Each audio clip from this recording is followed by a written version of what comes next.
Hello, everybody, and welcome back to Real Life with MG. We are back again. We're back for more.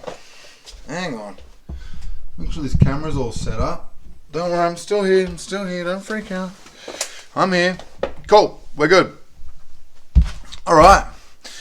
Welcome back to Real Life with MG, boys and girls. My name is Matt Grant, and I'm here today to share with you some great advice, my friends. Some great advice for 2020. I think stuff like goal setting is kind of like, I don't know, it's a bit of an up and down thing. People speak highly about it, then they speak negatively about it, and well, nah. Look, it drives me crazy that people are so opinionated, but whatever. If you want to set goals, set goals. If you don't want to set goals, don't set goals. But I think that we should all have some form of, inspiration for the year ahead. We all want to achieve good shit, so let's go out and fucking try and, set ourselves up for some good shit, put ourselves in situations where we're going to create good opportunities for ourselves, put yourself out there, take some risks, not too big though. I think that, I'm in this weird place in my life right now where I've taken so many big risks and so many of them haven't worked out to plan that I have to be a bit more strategic in my risk taking. Which I'm doing, I'm such a high believer in taking risks, especially when you're taking risks towards what you're passionate about and what inspires you and where you know that you can leave an impact. If you think, cool, I'm fucking great at this shit, go all in, go crazy. But just know that you might fail. Sure, fail's a strong word, powerful word, aggressive word, but it might not work out. We don't fail, we learn, right? That's the way that I look at failure. But, it is hard on the people around you and on yourself, your own self-esteem and your own ego when you do not succeed in a certain task. So, take risks moving forward. I don't even have this written down, but I just highly recommend taking risks when you know that it's moving you towards where you want to be.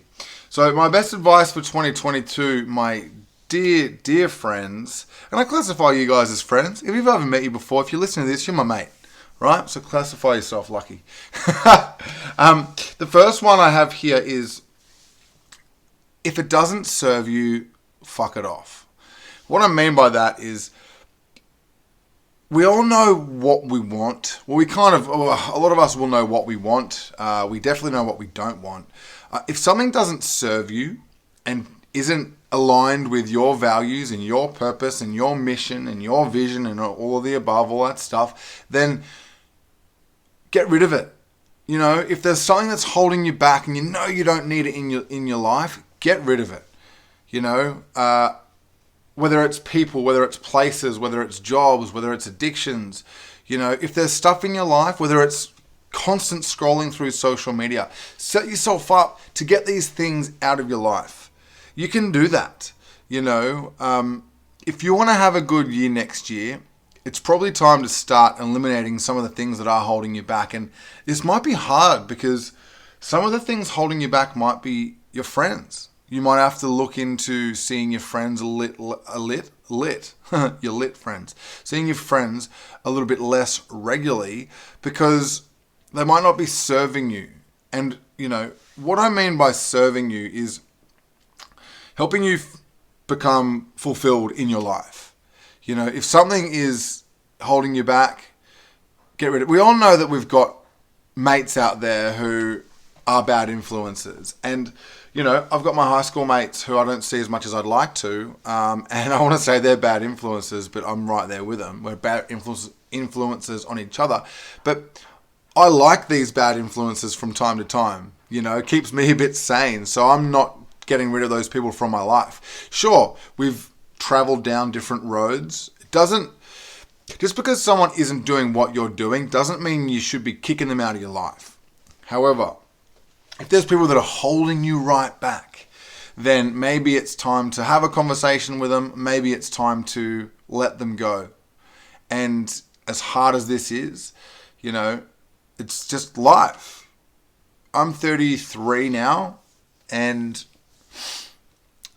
there's people in my life that I just don't see much of anymore. And it's not even that I've tried to push them away. It's just kind of happened like that because we're living different lives. You know, stuff starts to interest you more. Like some of my best mates now are ones who have kids because I've got kids and it just makes sense. We catch up more often. We've got more to talk about. And people who don't have kids don't really understand what life is like with kids, you know. And it kind of goes both ways. Like, I understand what life is like without kids because I've been there.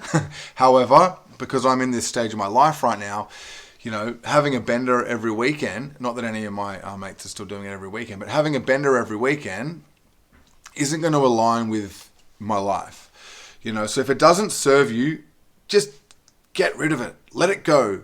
You know, this is something that I'm working on with my personal development coach, let's call him, at the moment. You know, I'm starting work with him in January, but he's given me a few tasks this year, and part of it is trying to eliminate some of the stuff that doesn't serve me because it's just irrelevant. If I want to really smash this thing next year, if I want to run some really big events, if I want to add as much value to society that I can, and I know that I can, there's certain things that I've got to start to minimize a little bit, whether it's scrolling through social media, whether it's, you know, drinking less, whether it's seeing my therapist on a regular basis. You know, these are all things that I'd suggest for you guys. These are all things that a lot of people who are listening today are struggling. I mean, you can't tell me that you don't scroll through social media too often. You know, because I mean, you can, and I'll believe you because I know you won't lie to me.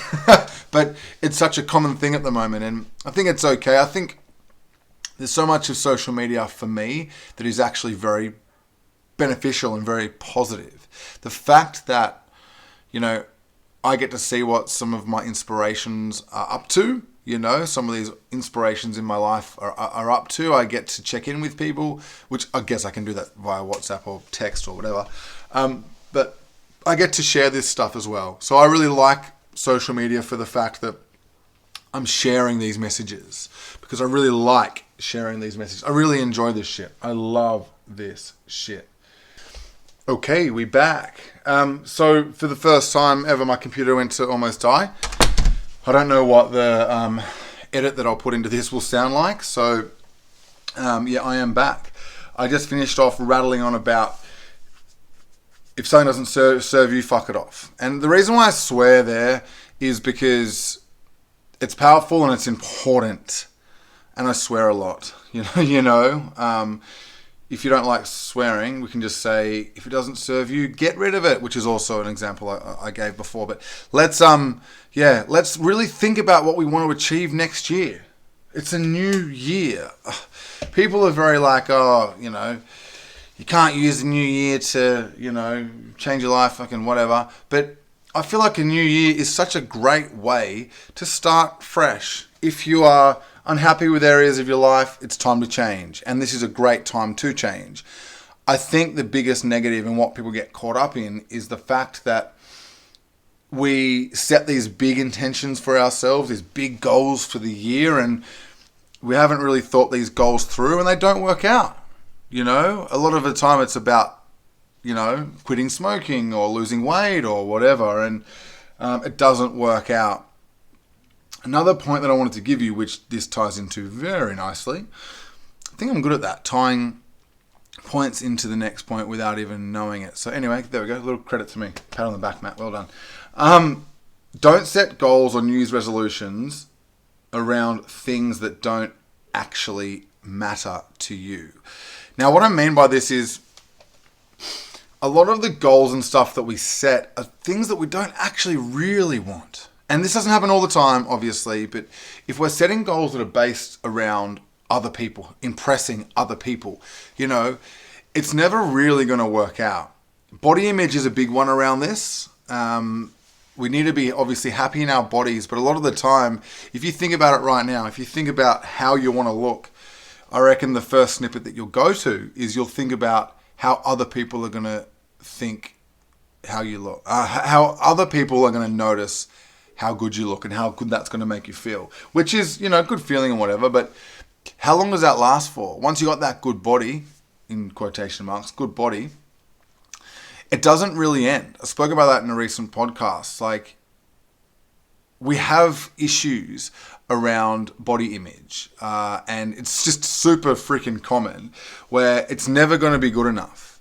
We need to learn to be happy within ourselves, and a lot of goals that we set are based around what other people think. And this is such a major part in today's society and something that needs to be changed, because if you're constantly trying to do things or live life based off feedback from other people, you're never going to win, because,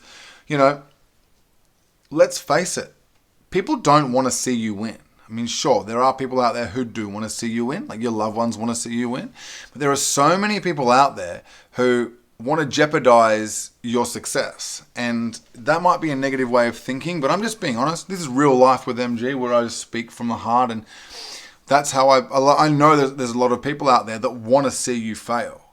So basing your goals around these people, you're never going to win. I mean, to flip that a little bit, if someone wants to see you fail and then you win, I mean, that's a pretty good feeling. But don't do it for them. Do it for you. If you want to, in quotation marks, look good, get a good body, do it for yourself. Do it from a fitness perspective. Get fit. By getting fit, you're going to lose weight. If you want to lose weight, rather than thinking, this is how I want to look, because the mirror is like the way that you look at yourself is a liar. And most of the time, I mean, I've been various different body shapes. I've been way too skinny. I've been a little bit, in my eyes, overweight. I've had in my eyes the perfect rig, and it's never good enough. It doesn't matter what it is, it's never good enough. So the happiest I've been is when I've been able to use my body well. I've been able to recover quickly, exercise well, lift weights, play basketball well. I'd be aligning your goals based around based around consistency, for starters. Staying consistent with something. A goal could be, if I want to get better at basketball, it's, play twice a week and train 3 times a week. That's not what I'm going to be doing, but that's just an example. And with that, you're going to feel better I'm going to feel better because my basketball is going to get better. I love playing basketball, so that's also going to make me feel better. And I'm going to start to look better. I'm going to start to lose weight and look fitter because of all of the physical activity that I'm doing. So it's a good way to kind of flip that. And body dysmorphia, is that the right term? Maybe. But when you struggle with body image, and it's not an easy fix, I guess. I mean, there's so many people on social media saying, love your body and all this kind of stuff. And a lot of the time, it's these bimbos who know that they look fucking amazing saying, love your body, and I feel like there's so many deep psychological issues in there. Again, my opinion. However, let's just go on to another point. Not that I've written this down, but don't believe everything you see on social media, right? Go and see a fucking therapist. Go and see someone who can help you become happier within, and you're going to be happier with the way that you look, because you're going to be feeling so much better. Your mind's going to be so much clearer. Not sure if I have to bang on about seeking help more, because I always speak about it, but some of the things that I regularly say, like surround yourself with good people, like see a therapist, go and seek professional help, are things that I really hope you've ingrained into your brains for you regular listeners, because these are the things that are going to change your fucking life. Like, no doubt, full stop. You can't argue with me that surrounding yourself with good people and in good environments is ever going to be a negative thing. And you can't say to me that having some form of mentor, someone to help guide you to your perfect life, it can be a bad thing. I really don't know an argument for that, so I'm not even going to give an example. But yeah. So when you're setting goals or these New Year's resolutions or whatever you want to call them, think about how you want to live and base it around happiness. What makes you happy? A goal could be booking 2 holidays in the year. What a fucking great goal that is. How many boxes does that tick?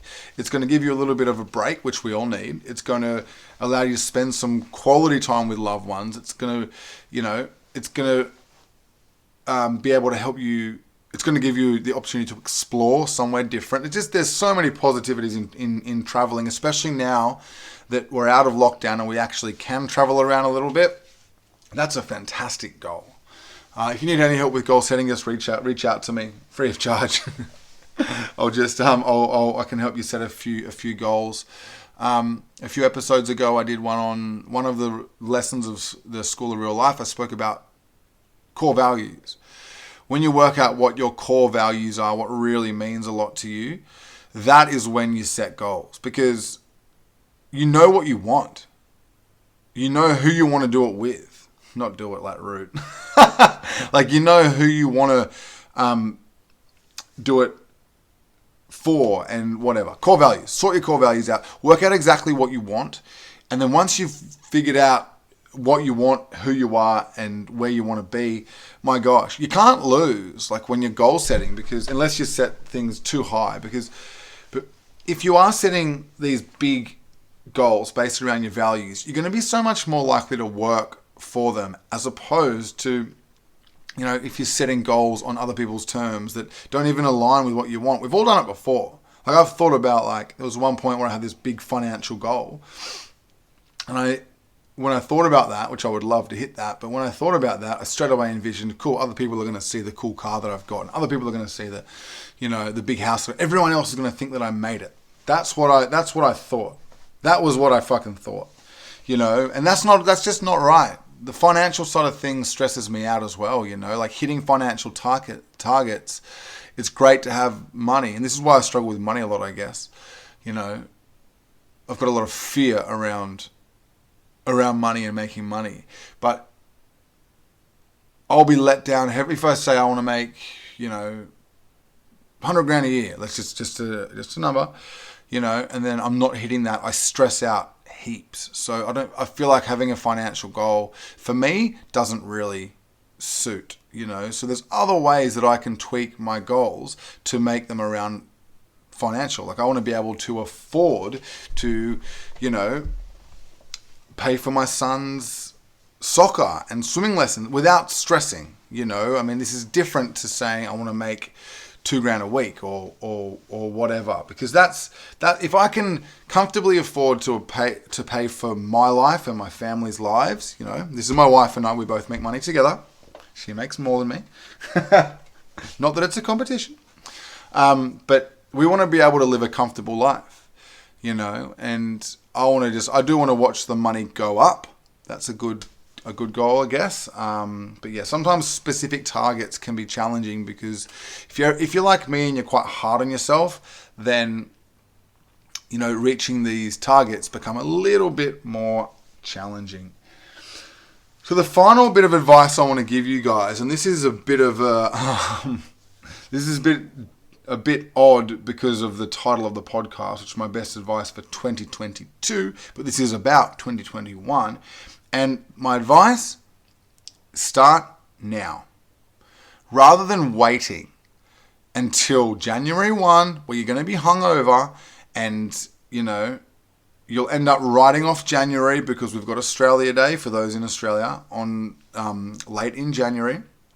We've got Christmas parties, we're catching, we're drinking more, we're eating more. It's harder to focus on, our goals, especially because a lot of these are like creating healthy habits, right? And usually, for most of us, January isn't a very healthy month. But start putting the work in now. It's currently December. If you start putting some small little steps in place to get you to where you want to be in 2022, it's going to work out so much better. You'll hit early next year and you'll already have some of these habits in place. You're not putting too much pressure on yourself, and it's easy to put them in place in December. No one's got anything going on in December, right?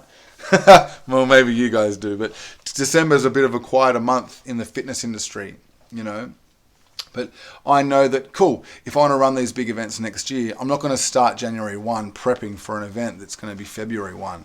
I'll start putting some steps in place now. I'll start reaching out to guests that I want to have on. I'll start putting some content together. And remember that next year is going to be based around my values. So this is stuff that I actually enjoy doing. So starting now is not a chore because I love this shit. I love podcast. I might think, cool, I want to grow the podcast next year, which I definitely do. Let's start working on that now. I might have my first guest February 1 as an example. However, let's put some steps in place. What can I do? Can I put more posts together? Can I reach out to someone who is getting paid to podcast and ask them how they did it? What can I do? Can I get more better quality gear, which I've got great gear, so that's a silly example. But what can you do now to help you go into 2022 feeling good and allowing yourself to have the best possible year you can? Take this shit in. Take this stuff in. This is helpful advice, right? Even if I do say so myself, but I guess this is why I'm recording this podcast. This is helpful stuff. You take this in.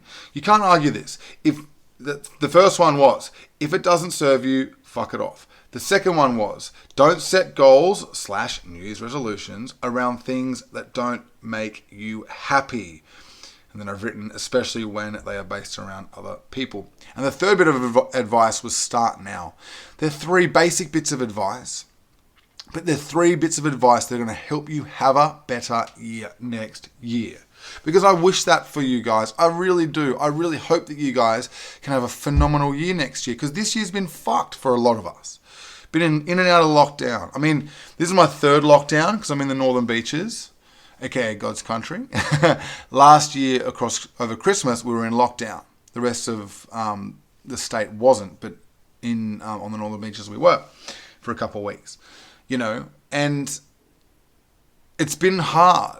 I'm going to release a wrap-up. I do that every year where I go over 3 challenges, 3 highlights, and 3 lessons from the year.